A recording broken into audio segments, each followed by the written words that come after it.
Let's just start the show, Vanessa, from the top this time. What do you mean? I'm already recording. I'm ready to go. No, actually start the show. Hi, Vanessa. Oh, hi, Dom. I don't understand. This is always what we do in the intro. I can't do it with Yascha present. It's too weird. Right. Maybe we should. This is going to save me editing time. Oh, my God.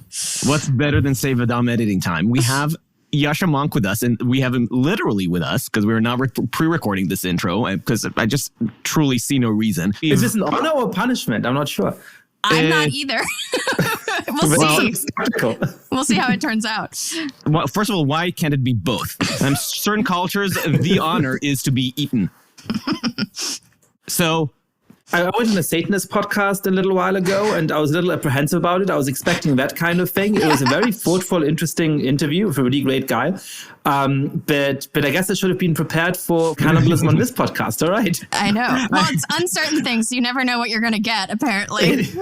I was filibustering your intro. I will shut up until you introduce me. So our guest has... you may have surmised. Yes, is Yascha Mounk joining us again. Last time you were here, we were talking about the challenge of structuring a liberal, diverse democracy.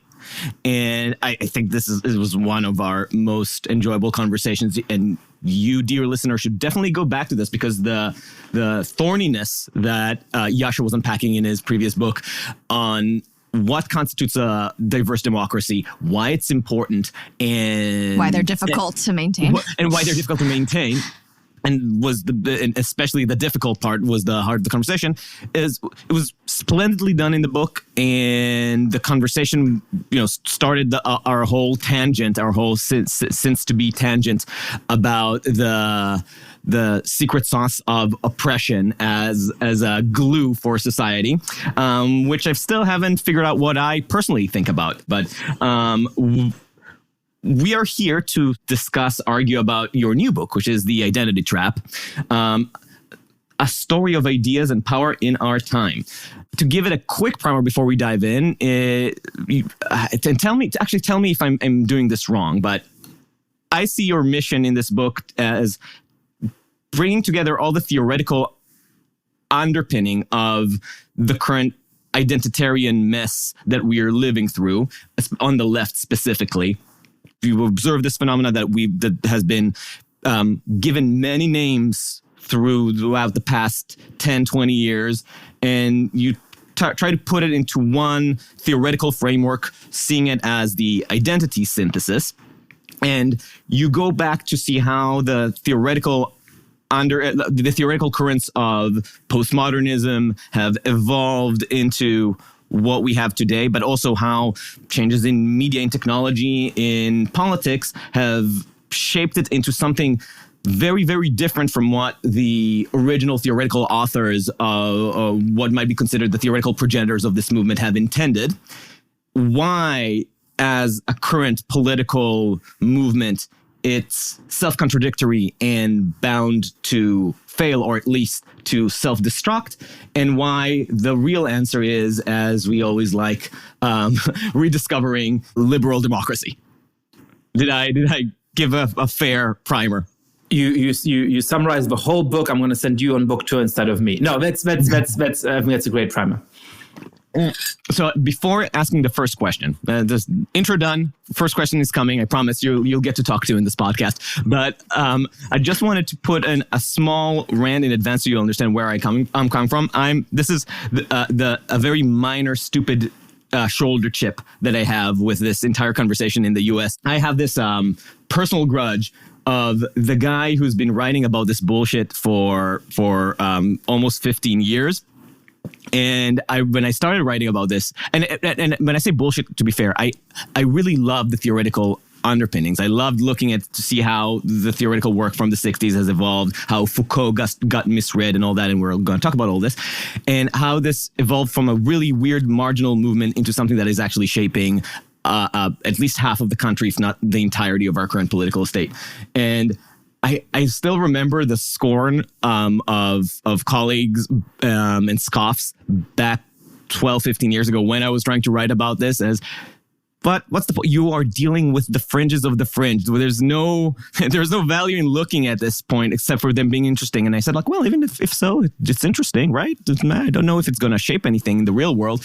And now I see these like wonderful books being like being put together to looking at the framework that I was like trying to trace. And I'm like, what have I done with my life? Like I should have just waited. Should have just like not expended energy. So just to be clear, I come from a very personal grudge of the fact that you get to do this and not me. So that's now that we got this out of the way. My first question, and we'll probably get to this later. I really want to know. Yascha Mounk is a political theorist, author of many books, writer for The Atlantic, and founder of Persuasion. Who, and I mean this sincerely, who are you trying to persuade with this book? Yeah. Well, I think there's a few different audiences that I'm trying to persuade, right?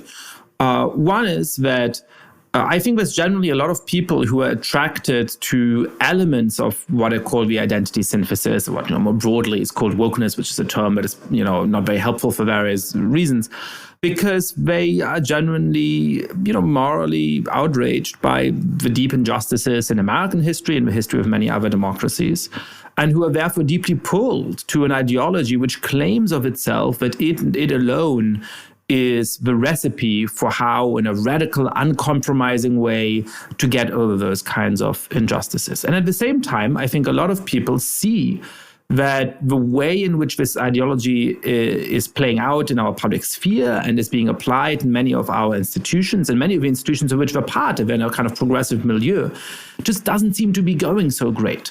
Right? I think of a friend of mine who was really skeptical when I used to criticize some of these ideas, and who I saw again after the pandemic, and who said, look, I now get what you've been talking about, because the very progressive organization that I work in just tore itself apart over the course of the pandemic in a way that I find troubling. And so, I think one audience that I'm trying to reach is people who feel the real pull of some of these ideas, but also have over the last year started to think something isn't quite right. And so to them, I'm trying to explain the work that you've done as well. What is this ideology? Where does it actually come from? How is it playing out? And why is it wrong to think of the critique of this as a form of what I call not too farism, right? Why the right framework is not to say these are the right ideas, it's just some 19-year-olds take it a little bit too far, and 19-year-olds always take things a little bit too far. No, this is actually a deep challenge to the basic values of liberal democracy. These ideas, and some of them are very smart and sophisticated in their origins, less smart and sophisticated in the way they tend to play out on Twitter. But from the inception, they have fundamentally rejected one of the political traditions that I most value and admire in the United States, that of black liberals, from Frederick Douglass to Martin Luther King Jr. to Barack Obama. They explicitly reject that tradition as standing, diametrically in opposition to what they want. So that's one audience. The other audience I want to reach is people who, in a sense, are already on board with being skeptical of left identitarianism, who are fully on board with whatever you want to call it, the vaguely heterodox political space, or what used to be called the intellectual dark web, and so on, but who are only getting offerings at the moment from people who are quite polemical, who don't understand the tradition, and who sometimes are really actually deeply reactionary, right? People like Ron DeSantis and all of his kind of intellectual supporters. And so I worry that the understandable disagreement with, and sometimes even anger over the way in which these ideas are playing out, is tempting people into a form of political reaction, which is going to be just as destructive for the country, and by the way, get people like Donald Trump, who are continue to be very worried about, reelected as president. And so I think I also want to improve the kinds of arguments that those people who already buy into the critique of quote-unquote wokeness make, and to make sure that they see that there is a way of opposing these ideas while staying within the realm of philosophical liberalism, within the realm of the values of a constitutional republic, within the values of somebody who values in many ways the diversity of our society, who values in deep ways the kinds of freedom that it allows for us. It's interesting, Yascha, because you kind of described essentially audience one is me. I'm the person on the left who has historically been motivated by injustice, and it's kind of been a through line in the journalism that I've done throughout my career. I want to buy in to a lot of what's happening on the left, but at the same time, I'm a thinking human, and I do see issues and problems, and so I, like you said, have these hesitations. Right on the other side, we have Adam, who's kind of audience member too, to a large extent. And it's interesting because I think part of the reason why we started this podcast in the first place was because I was kind of steeped in the ideology of the left and mostly buying in and not really questioning it too much. Adam was irate in the other side of the house, constantly getting upset about things happening. And it was kind of like let me understand what's making you so upset. Let me understand like what I think are the positive aspects of what's happening. And the other thing, actually, one of the founding questions of the podcast for us was, why does liberal democracy matter? Because I had not been steeped in that in my education. And so a lot of the first episodes were me trying to come to grasp with why has liberal democracy so far been the best functioning system to allow for diversity and or diverse societies. And do you realize how interesting what you just said is about the state of the basic, like the normie American left, that you can say something like, I was steeped in the tradition of the left, and by which you don't mean Marxism, you mean normie liberal left, justice equality minded liberal, and yet you didn't have a sense of why liberal democracy, the system that actually facilitated its growth and flourishing and hegemonic impact on the world, is valuable, why it's important. And it's weird because I had a humanities education in America, so caveat, but I did read some important philosophers, but for some reason the message of liberal, like why liberal democracy matters, didn't quite stick with me the way that the critical theorists did. And I think this will, but anyway, just noting this. Go ahead. And I don't think that's atypical, right? So one of the things I'm struck by is not just that we don't teach civics enough in our middle and high schools at the moment, but there's sort of two modes of teaching. And one that's really very conservative and doesn't really touch much on fair criticisms of American history and so on. But then the other, which skips, what is the Constitution and why is it valuable and what are the basic principles of liberal democracy, to go immediately to here's how to protest, here's how to be an activist, right?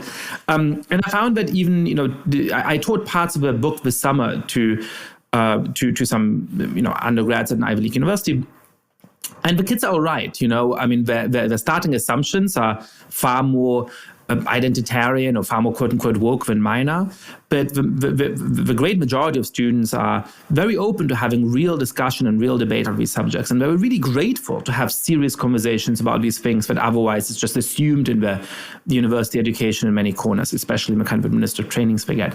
But I was really struck by one smart student when we had a week on free speech, which is one of the chapters in the book, sort of saying, wow, I'd never really thought about that, like why free speech might be valuable, and that if you don't have free speech, I guess somebody has to make decisions about, what's censored and what's not, and those people might not always have the best sort of values at heart, and really she's a smart student. I know I'm making her sound sort of naive and so on. She's a smart student, but that is just a simple, basic idea that she had not encountered in her education up until that point. And that's really striking to me. Yeah, it's funny how those things can sometimes be, even when you're thinking about this a lot, some of it can be invisible or you haven't framed it in the right way. I had this moment when we were talking in our previous episode with James Kirchek, and what was it that he said? Notice the correlation between what countries have had progress for the LGBT movement around the world and which countries don't have free speech. And it's like that relationship is so revealing. Like all the countries that still are troglodytes when it comes to LGBT are invariably awful when it comes to speech rights. And that tells you a ton. But one of the things I'm really struck by in the States is, first of all, just how fundamentally the basic assumptions of the left have transformed. Because to be on the left in the United States in the 1960s was to admire the free speech movement at Berkeley and other places. And even though obviously there's always been left-wing movements that didn't exactly value free speech, if you look at a place like the Soviet Union or other communist regimes, the sort of left within Western democracies had always been defenders of free speech. Again, going back to one American political tradition, Frederick Douglass rightly called free speech the dread of tyrants. Because when the left was not in power, it understood in an obvious and natural way that free speech was what allowed it to rail against the powerful, what allowed it to rail against the powerful interests that wanted to keep slavery going, who wanted to maintain Jim Crow and so on and so forth. And I think the fact that today there's this sort of bottom line assumption that free speech is somehow a right-wing value, something that's happened in the last 10 years, shows just how radically our public sphere has transformed. But it also shows sort of how naive some of these ideas are, right? I can understand that if you're completely politically socialized at a fancy university in which the overwhelming majority of faculty and the even more overwhelming majority of administrators are very far left, you might come to the idea that a speech code or, punishments for people saying things that are considered offensive is somehow going to enshrine progressive values and protect us against troglodytes or whatever, right? But the idea that this is going to be the case at scale, when it's the federal government or when it's big tech companies that make that decision, it's just tremendously naive, and it's only possible because of how untested these ideas have been in the last years.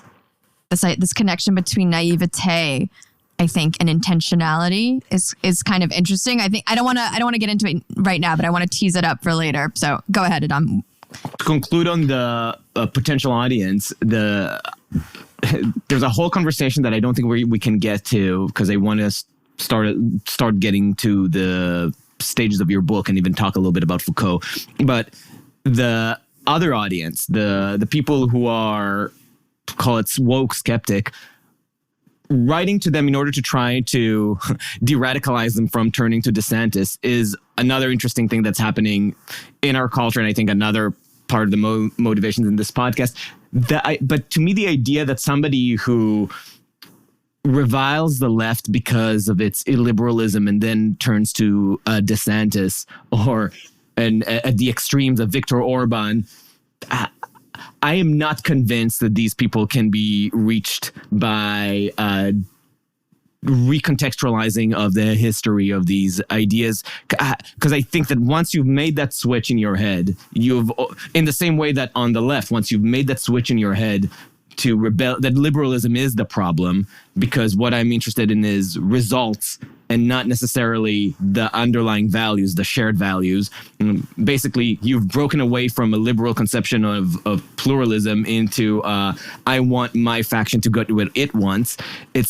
I'm not sure how you go back from there on either side. I'm also keen to get into the substance of the book, but very briefly, look, somebody like Ibu Patel, who you should have on the podcast, by the way, great sort of interfaith organizer, Muslim American, he talks really movingly about how when he went to college, some of these ideas helped to make sense of his experience as a child of Indian immigrants in the Midwest. And he was really attracted to these ideas, and he really was gripped by them. But then a series of experiences made him realize that it was turning him to an overly negative, overly critical person, somebody who could tear stuff down but never build up. And he really changed how he thinks about these things now. He talks, for example, about how he has 2 teenage sons who are Muslim, and how he gets angry that his teachers encourage him to share about their identity, but only in a perspective of victimhood, only in the perspective of, how is it hard and terrible to be Muslim in America today? And he says, look, that's part of it. They've experienced some amount of, unpleasant comments or whatever. But that's not what their identity is, right? Like what my religious identity is not, here's how we're terribly persecuted, is here's what we believe and what we're proud in, right? So I do think that people can very significantly change their point of view over time. And the other thing I'll say is that, in all the debates about how do you persuade Donald Trump voters, I think there's always this kind of wrong-headed attempt to be like, how do you take the most MAGA guy and make him vote, for Joe Biden or Elizabeth Warren? And that's not going to happen, right? No. Right. I'm talking about the guy that you're thinking about, the guy who started off as just a woke skeptic feeling that, and Vanessa and I both have a specific person in mind who would feel so beleaguered by what's going on his own side, feel isolated, feel lonely, but that loneliness then turns into a turbulence of anger and resentment that ultimately can push people to DeSantis' world. And then the joy, their own personal joy in life becomes seeing DeSantis enacting the most illiberal laws thinkable. Just as long as it punches in the right direction, they're fine with it. But I guess what I'm trying to say is I don't know that that's the guy I'm trying to persuade. Or perhaps I'm trying to persuade that guy 5 years ago. Right. I see. And I think there's still lots of people like that. And so reaching them is really important. I mean, in a completely different context, that was always my thinking about Jordan Peterson, that, his success was sort of our fault, in the sort of broader, I guess, center-left or center-right or whatever kind of sense, right? Which is that nobody was giving guidance to young men who don't come from families that impart them with a lot of guidance, who don't come from privileged backgrounds. And he was, and I think especially his recent revolution, it makes it very clear that he wasn't the right person to give that guidance. But that's in part on us because somebody should have given them that guidance. And I do think that would have saved people from being drawn into that kind of sphere. Mm. And I do think that part of what has to happen on the left is some kind of education, actually, because I feel like there's so much ignorance. I hear so much from friends like, capitalism or whatever it is, like tear it all down with no real understanding of what that would entail or what the repercussions would be. And I feel like there has to be some element of our education where we are taught about the benefits and disadvantages of our existing systems and the ways you can reform the systems, or if you are going to tear them down, then give me a good alternative, because anarchy doesn't sound so hot to me. Actually, that's a great segue because the ignorance is so pervasive that it applies also to their own credo often, and. Yeah. Which brings us to Foucault. Which actually I could also say applies to me, because we had a whole conversation with Jamie Kirchick in our previous episode about because I often will use the word queer, and he gave us a whole kind of intellectual background of how to situate that word and where it comes from. And these are things like, I had no idea. And I don't know if it necessarily changed my mind if I'm going to stop using that word, but it was good for me to understand where it comes from. So yes, to Foucault. Which, to be fair, some ignorance is fine, but you need to choose either you're ignorant and politically kind of passive, or that you are really politically engaged and then do some homework. But Foucault is like the Bible of a lot of this political postmodernism, and we had an interview with one of my professors, one of my favorite professors, Moshe Sluchovsky. We bonded deeply over Foucault as a tool to give you an alternative read of history. His book about madness and sexuality they're just actual fantastic reads. Sometimes difficult because of his French prose, but really interesting in terms of thinking the way we see the world, the way we act in the world as people is through languages. We are creatures of discourse, and when we label things differently, or when we delineate the world in different ways, it leads to different power relations and different understandings of who's in control and who is the authority to dictate how to think about the world. But the Foucauldian principle is not, or the Foucauldian idea is not a prescriptive one. It's descriptive and very pessimistic rather than missionary. I'm giving you my thoughts of Foucault. Take it away if you want. Well, let me explain why we're talking about Foucault first, perhaps. So, so my book has sort of 4 parts, right? So the first part is really doing what, in a way, I was trained to do. I studied intellectual history as an undergrad and for part of my PhD. So in a way, it's sort of a return home. And so the first part of the book simply says, look, where do these ideas that have become so influential actually come from in their more sophisticated version? The set of ideas that became really influential on American and other college campuses by about 2010, what are they? Where do they come from? The second and part of the book, had you grappled with those kind of theorists before in your own education? I assume somewhat. Was this the first time you kind of dove deeply into them, or what was your relationship with them? I mean, I'd read Foucault, of course. I'd read some articles by Kimberly Crenshaw and Derek Bell. I'd read some Edward Said. I'd read Les Spivak, and other people, obviously, in their kind of wheelhouse and so on. I spent sort of a year in Paris trying to understand Derrida and some other people, and I'm not sure I ever quite did, but I'm not sure anybody else ever quite did either. But certainly I sort of, for this project went back and really did my tour of duty. I really read these sources in a focused way in order to understand this intellectual history in a way that went beyond the general education I had. So, okay, in the second part of the book, I'm asking, all right, so how do we go from the set of ideas that is super influential in universities in 2010, but as Adam was saying in the intro, like really marginal to society as a whole. And Kimberly Crenshaw herself writes an article for the 30th anniversary of critical race theory saying, well, great, we have this wonderful research program that's been more successful than we thought, but obviously it's not going to have any influence on society as a whole. So depressingly, that's beyond our reach. And that's turned out to be wrong over the next 10 years. Why? How come? Right?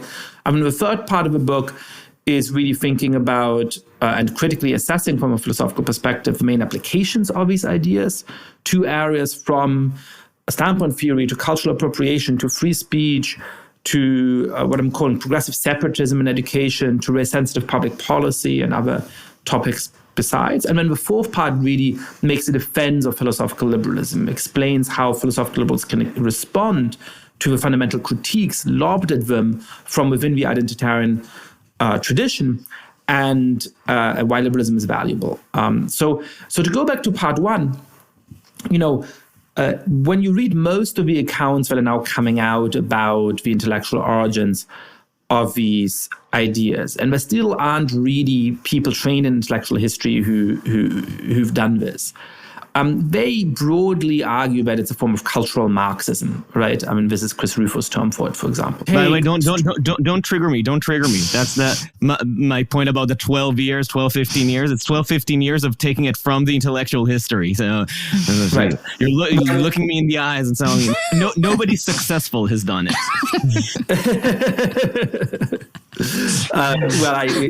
We need your book on this next. I don't think one excludes the other. No.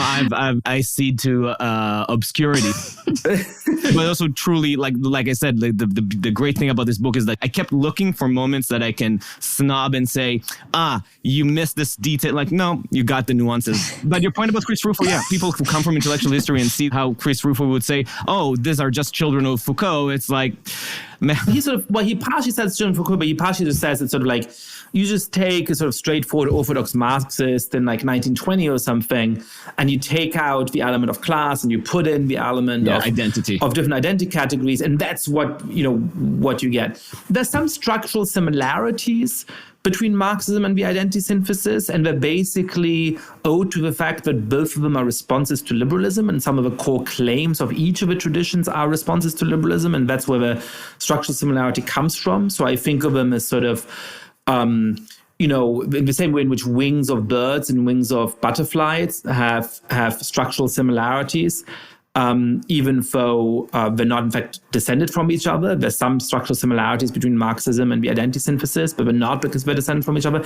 So why Foucault? Well, because actually in my story, and I take it you agree with that, these ideas do originate in some important sense from the postmodernist tradition, and in particular from the idea present in Foucault, but also obviously in other postmodernists and later post-structuralist thinkers in France and beyond, that we should be very skeptical about the possibility of certain forms of objective truth, and we should be particularly skeptical of grand narratives of history. Now, what's a grand narrative of history? Well, some of them are liberal grand narratives of history, right? That the world used to be terrible and oppressive, and because of our lovely universal principles, now it's just and good.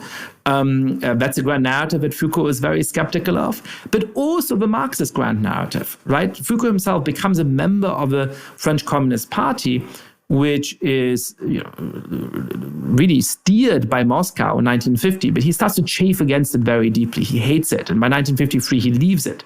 And from that point onward, he is a bête noire of the communist intellectuals like Jean-Paul Sartre, who continue to dominate French intellectual life. And so his rejection of the sort of Marxist idea of history and the coming revolution and all of the sort of basic categories of that is really the profound starting point of his thought. So that's why my intellectual history starts with Foucault.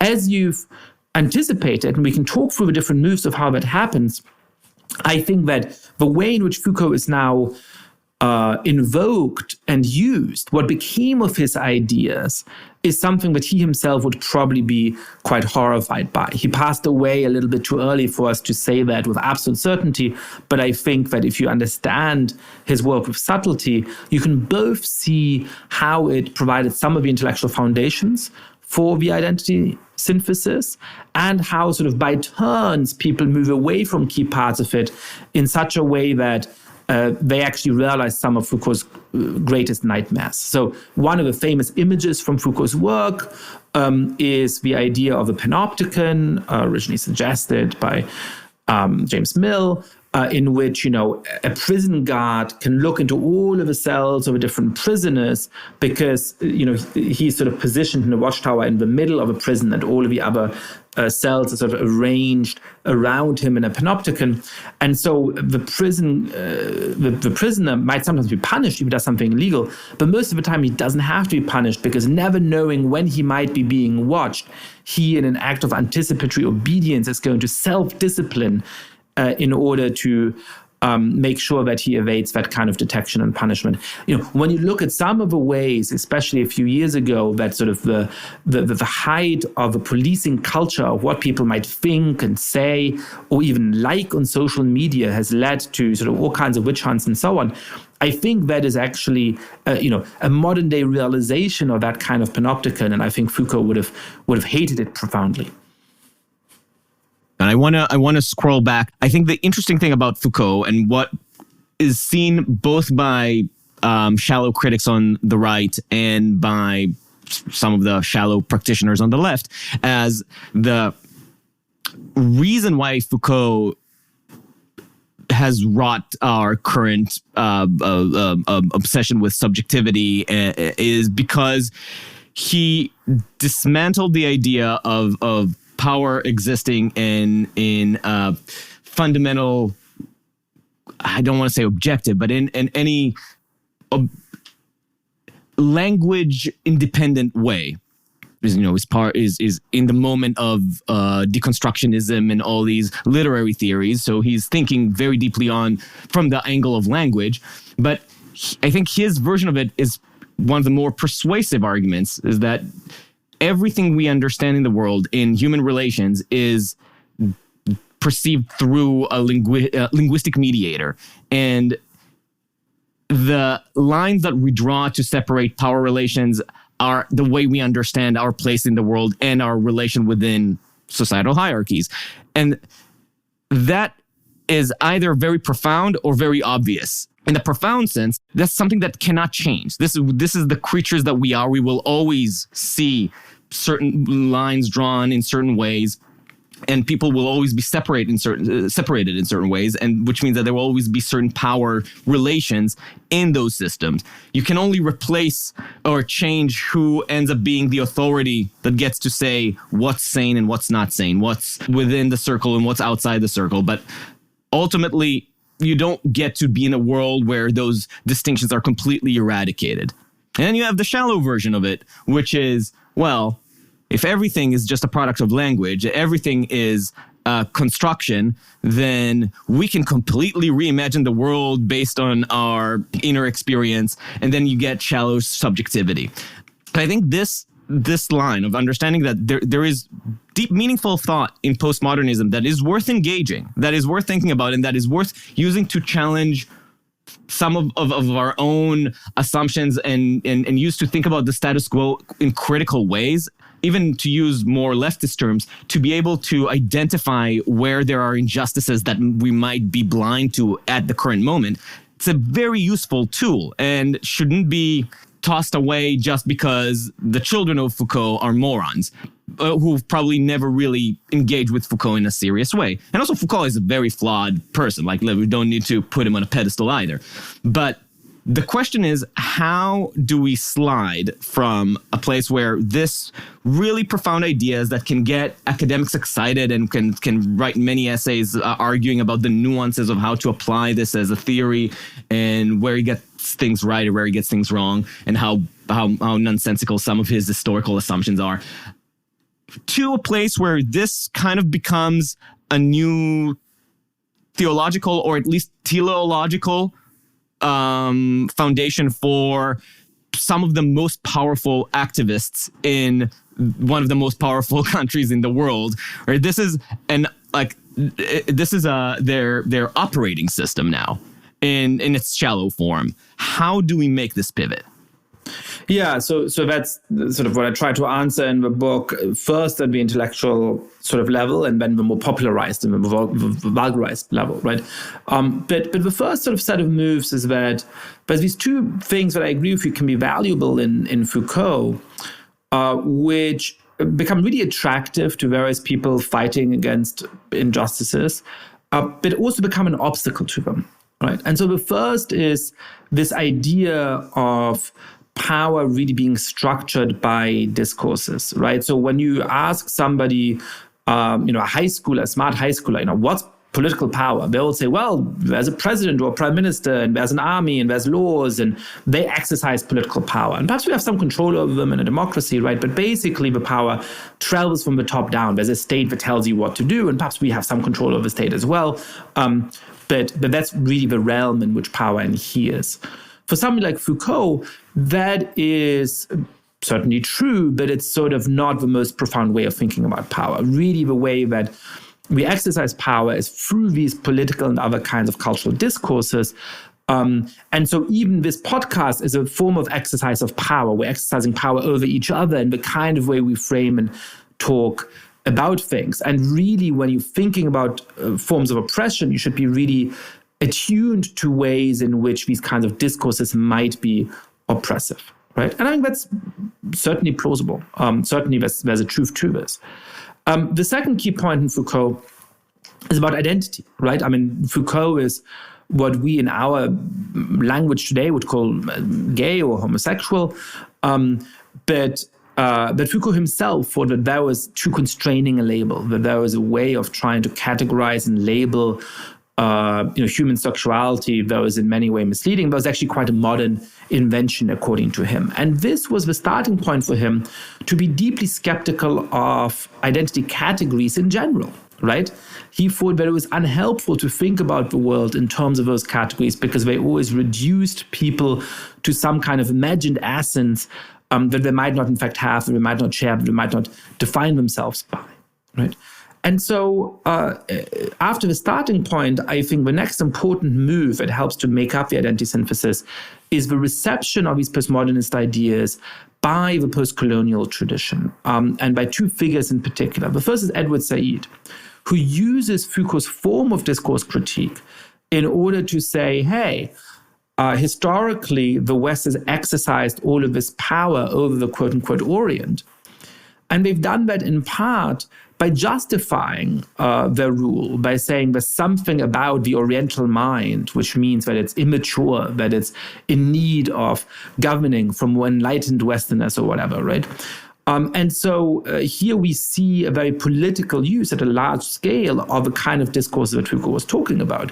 In a more basic way, even, my point about the power gets to draw the lines to delineate what constitutes as what? The invention of the East. The fact that the West had the power to say, this thing is the East. It's one muddle things of floating identities that are all in that one soup of exoticism that we see as the East. And by the way, what basically is the modern equivalent of that, and perhaps we'll come back to that, Asian American. Right. Said gets worked up rightly about the idea that somehow in this Western conception, China and India is basically the same thing. It's all part of the East. Well, today, Asian Americans, like where we stand from India or from China, or let alone from, Sichuan as opposed to Hunan, or from, Bengal as opposed to Rajasthan, all the same thing, all Asian American under the same kind of label. So you see how actually Foucault has some of the interesting tools for critiquing some of the things that I get worked up about today in the United States. But Said says, look, this discourse critique is helpful for pointing that out. And I think it's absolutely right. And Said cites favorably Foucault throughout Orientalism. He's the first thinker he cites favorably. He's one of the only ones he cites favorably. Yeah. He does so repeatedly, right?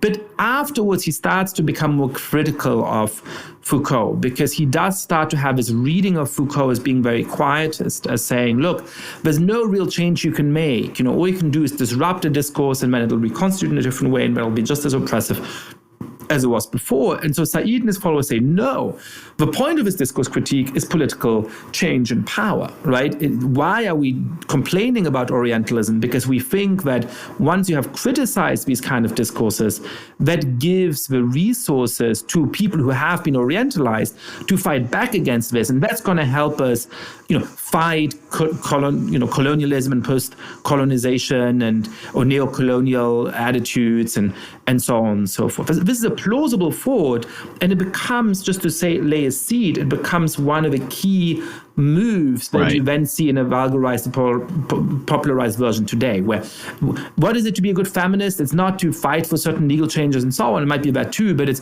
to praise or critique or debate the Barbie movie and the way in which it constructs gender norms in our society. You can see how a sort of politicized version of a discourse critique becomes a key part of the synthesis that we lead up to. So I think that this moment, or this pivot that you've described, specifically the Saidian pivot, and then you get more of this with Crenshaw and Derek Bell, is I can almost see it in front of me, even though they're clearly not my generation, because I've seen that in students, or contemporary students that that were with me learning Foucault at university.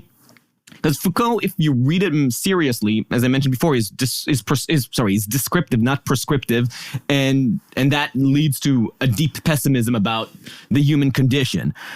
But that's so unsatisfying when you are in your 20s and you're eager to change the world, and especially if you have something in your own personal biography like Said that you see as a great social injustice that has been inflicted on you.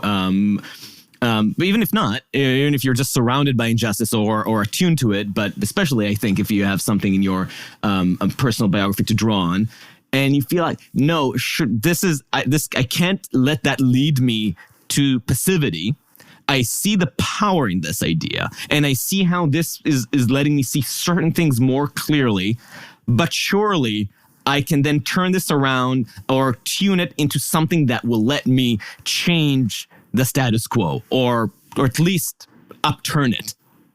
Yeah, and here I think it's not just a matter of being able to value Foucault while being critical of what became of his ideas, but also some of the people who make the subsequent moves that get us closer to the stuff that I think is problematic. They have their own sort of profound reasons too. And I certainly think that Said saying, well, look, I mean, Foucault gave us this great sort of tool of critiquing the discourse, and then he's going to go and say we shouldn't fight for political changes. No, we should fight. That's a perfectly reasonable thought. The other one, which is a little bit more self-contradictory, which I struggle with a little bit more, but which in its sort of motivation is understandable too, is Gayatri Spivak, the other important sort of post-colonial scholar who makes a key move, who's saying, look, Foucault and, in this case, I believe it was Gilles Deleuze, have this exchange in the 1970s in a French intellectual magazine where they say, look, the Marxists always want to speak for the workers and for the people, right? But precisely because we're quite concerned about these essentialist accounts of identity and so on, it's not clear that makes sense. How can we speak for French workers or something like that? So it's time for workers to speak for themselves, right? It's time for intellectuals to give up on this idea of being the avant-garde in that kind of way. And I think that's a very appealing thought. But Spivak says, look, I'm from Kolkata, right? I grew up in one of the poorest parts of India. She's at this point a professor at Columbia University. But some worker in Paris who had, a French Republican education and is literate and, has food to eat and the television and all of those things, he might be able to speak for himself. But the people who I'm most concerned with, in Kolkata, they may not be able to speak for themselves. They just don't have the same standing, the same resources, the same educational access, and so on. And so she says the subaltern, as she calls them, can't speak for themselves, and it is the job of intellectuals to speak for them. But if you're going to speak for them, you need identity categories. And so how do you do that? She basically buys, at some level, Foucault's skepticism about identity categories. But she says, for political purposes, we need them. And so she comes up with a strange idea, a very influential idea of strategic essentialism, where we acknowledge at some theoretical level that the essentialist account of identity is wrong, is misguided. But then say that for political purposes, we have to act as though these essentialist accounts were true or were right. Because that's what it's going to take to motivate and organize people to fight their oppression. And again, you can see the seeds of how people think about this in much more vulgar ways today, where they say, look, race is just a social construct. Of course, we don't believe it in any way. But for all intents and purposes, we're going to act as though it was the supremely most important thing. And not only that, but what it is to have a progressive education is to encourage people to lean into and embrace the racial identity. We're going to go into classrooms of 6 or 7-year-olds, as many of the most elite private schools in the United States now do, and separate the kids into a black group, into a quote-unquote brown group, into an Asian American group, into a white group, and tell them, including the whites, to lean into their racial identity, to embrace the racial identity, because that is needed on a sort of strategic essentialist account in order for minority groups to fight against injustice and majority groups to sort of become good anti-racists to atone of their white privilege. I think that's a really misguided idea, and perhaps we'll get to that. But it comes again from a kind of instinct in Spivak, which is understandable. What do you call it? Strategic essentialism? Yeah. Yeah, that's her term, strategic essentialism. I do think that this term is worth unpacking, actually. Yes. Because I think it's something that a lot of people on the left don't realize that, I will put myself in this, that we are doing. We don't realize that we are essentializing individuals as part of their background. So actually, I think Yascha, it would be nice if you could kind of unpack what it means to be maybe unwittingly essentialist today. Yeah, let's just take it even a step backward. Explain essentialism. Mm-hmm. Maybe give us more examples of how this plays out in addition to the neo-segregationist movement. Yeah, so essentialism is the idea that the kind of group categories we use are defined by some kind of objective essence, right? So the clearest example and the most concerning example is racial essentialism, right? There is something essential that makes somebody black, that makes somebody Aryan, that makes somebody a member of, whichever racial group. And the particular account of what that essence is going to vary between different thinkers or theorists. But it does suggest that there's an objective validity to the idea of race, which explains why we should think of you as black and you as Aryan and, you as a non-Aryan or, whatever other categories are within this particular scheme. And of course, One historical reason to be concerned about that is that this is the set of ideas that has been used by outright racists to theorize, some pseudoscience of, how to categorize the world into superior and inferior humans, right? There's also versions of it that are a little bit sort of less obviously problematic or less obviously shocking, where you might say, well, look, women are defined in part by the kind of ways in which they're used by society. And so all women have something in common. This is something that is important in the tradition of standpoint epistemology that I talk about in the book as well and critique in the book. All women in certain kinds of societies are going to have the expectation that they're going to become mothers or that they're involved in child rearing or caregiving in some kind of way. And so there's some essential experience that they have in common, which non-women don't share, right? So that's a kind of essentialist account. And then the non-essentialist account, the critique of it, starting with Foucault and other postmodernists, is to say, no, actually, these are sort of simplistic categories that we superimpose on people, right? That's why Foucault is even skeptical of the idea of a homosexual. It's like, sure, you can somehow define sexuality by whether or not you engage in sexual acts with someone of the same gender, but that it conceals as much as it reveals. And by the way, in previous periods of history, people thought about this differently, right? So what you were defined by in ancient Greek was not whether you had sex with men as a man, but rather whether you were sort of top or bottom, effectively. And so they had very different ways of thinking about this. And so when you naively think this is the one natural category, you sort of force people to identify as something which may not reflect in an adequately rich way their internal experience. Boxes them into it. And boxes them into it, yeah. Which is precisely one of the reasons why I think that the whole way we are thinking about identity today is not just a political trap, but a personal trap as well. It promises you a form of true recognition in society and true respect in society, while not in fact delivering it. Because to have that, you have to be seen as an individual, not just as a product of the intersection of your identities. But to go back to someone like Spivak, she says, all right, look, all of that is true, right? Broadly speaking, Spivak buys this. She's deeply steeped in these postmodern ideas.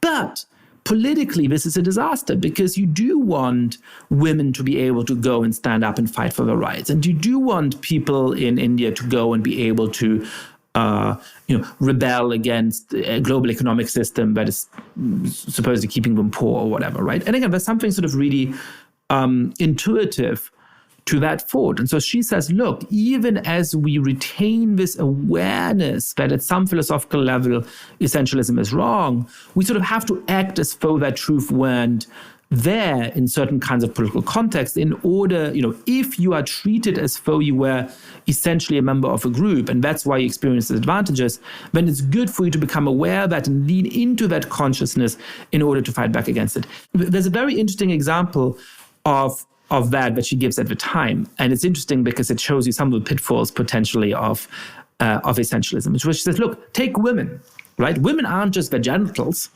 but that's how society sees us. So for political purposes, let's lean into it. I'm going to define a woman as somebody who has a clitoris.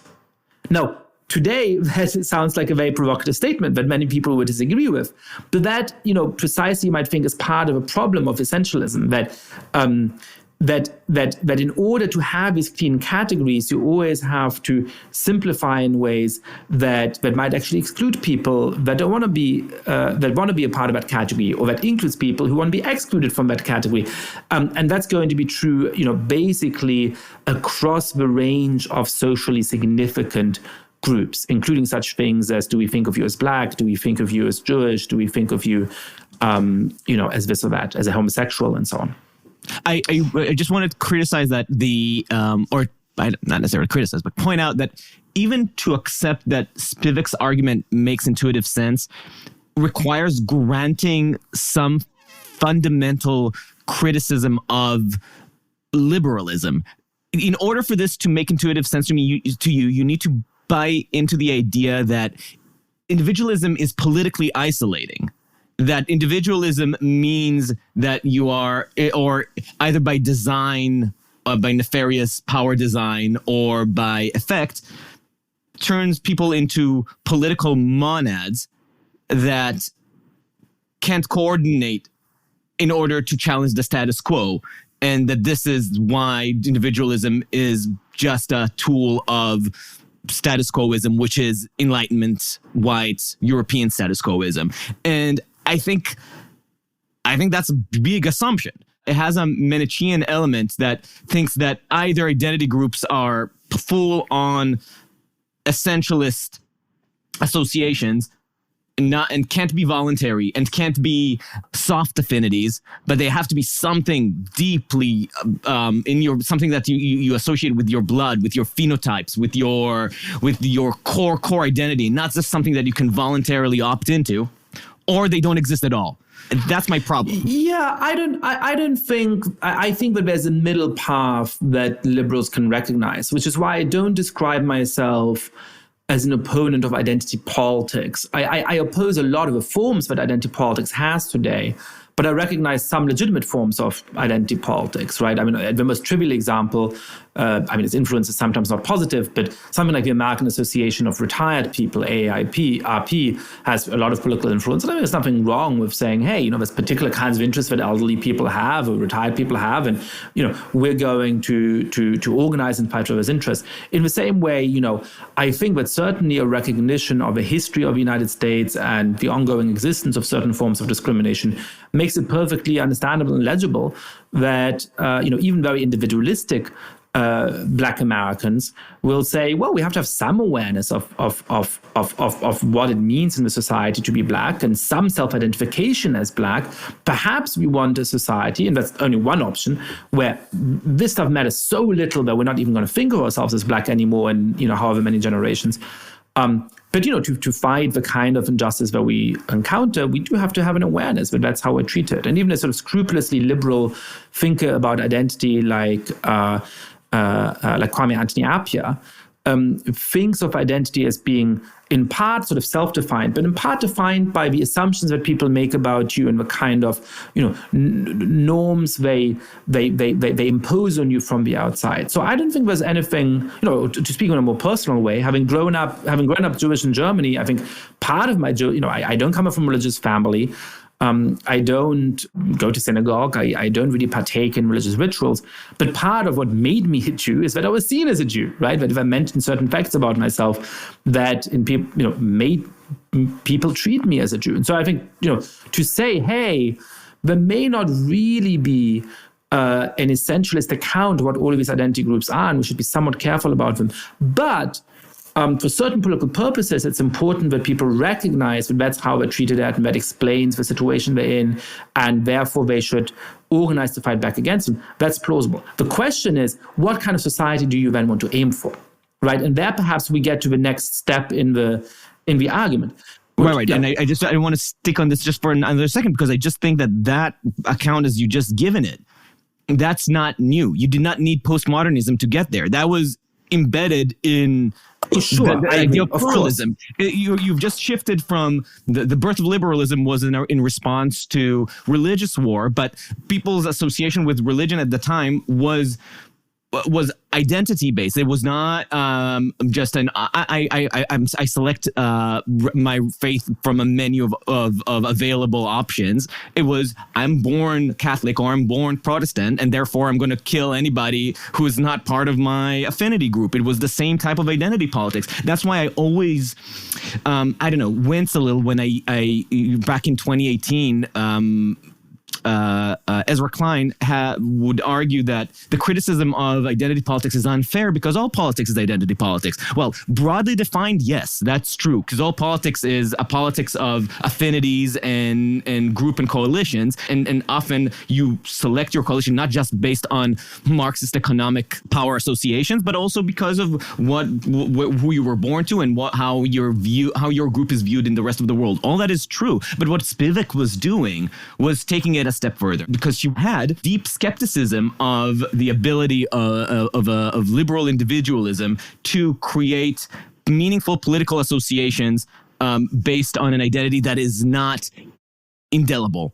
And that's my problem. The fact, like something like Catholicism is delible in the sense that, sure, you're born a Catholic and that's part of your identity, but theoretically you can disassociate yourself if somebody tells you to convert. But blackness you can't eradicate, or womanhood you can't really eradicate, because society will always see you as the person with the clitoris.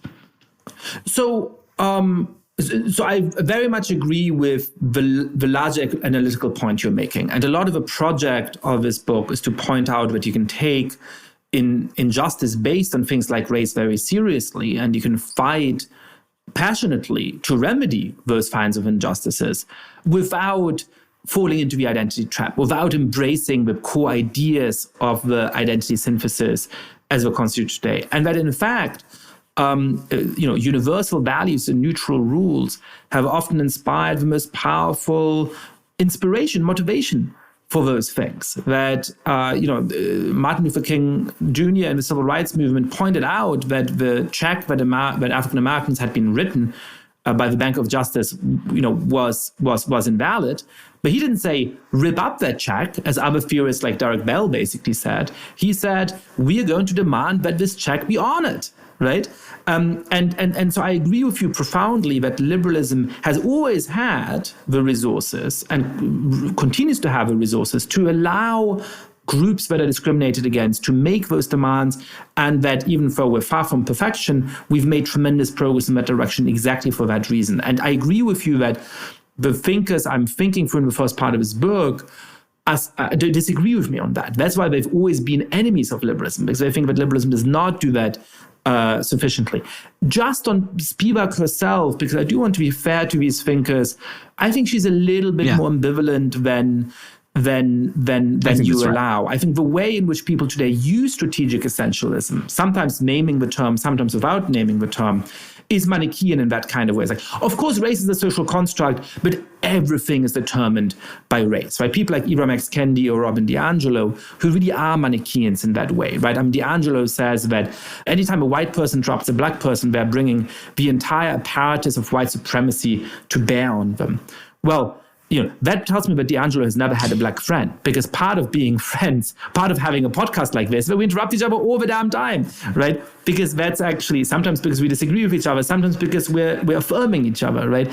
And there you get into these deeply Manichaean ideas. Spivak herself sort of retracted the idea of strategic essentialism later, in part because she grew to be nervous about Narendra Modi and the kind of Hindutva movement in her country of birth. And in part because of her criticisms of how this plays out at American universities. Right, no, I totally acknowledge, and I just want to just clear my point about Spivak was not actually criticism of Spivak herself, because I actually find a lot of her writing fantastic. Some of it hard to read, but my point was that to say what you started by saying that there is something that intuitively makes sense about her argument. I said for this intuition to work, you need to have to take as a starting point some fundamental skepticism of the power of associations in a liberal society. That was my point. So one thing I was thinking about as you two were going back and forth on kind of the more, I guess, liberal-friendly version of identity politics versus the liberal perverted version. I think I'm thinking about the conversation we had with Jamie Adam. Do you remember when he brought up abortion? And he said, this is a women's rights issue. I'm never going to be pregnant. Adam is never going to be pregnant. This is for women to talk about. And I have to admit that I felt very uncomfortable about that idea, because I actually believe that more men should be talking about abortion. I think I happen to be incredibly fortunate that I've never had to have an abortion, but I would have wager a guess that a few men have been partnered with people who have and have a lot to say on this topic. And I would love it if men were more involved in that conversation. And I feel like this is one of the ways that I think identity politics, even in a very kind of old school liberal civil rights way, kind of it still falls into the same traps where it's like it's trying to encompass and exclude in the wrong ways, if that makes sense. And I want to get your thoughts on that. I love Jamie, by the way. He's a friend and really thoughtful, I think. I think on this sort of, perhaps Jamie, and I don't know how sincere he was being, and perhaps a little bit in his sort of position as a gay guy is sort of, half sincerely, half jokingly sort of embracing a form of standpoint theory that he's in general quite skeptical of, right? From the perspective of liberal political philosophy, it's a set of rules, a set of standards about how we should act in society and among many other things. And one of those is that we should allow people to make their own decisions in their own personal sphere, that you get to decide what to say and not to say, and which God to worship and whether to worship at all, and who to have sex with and who to be partnered with, and all of those kinds of things.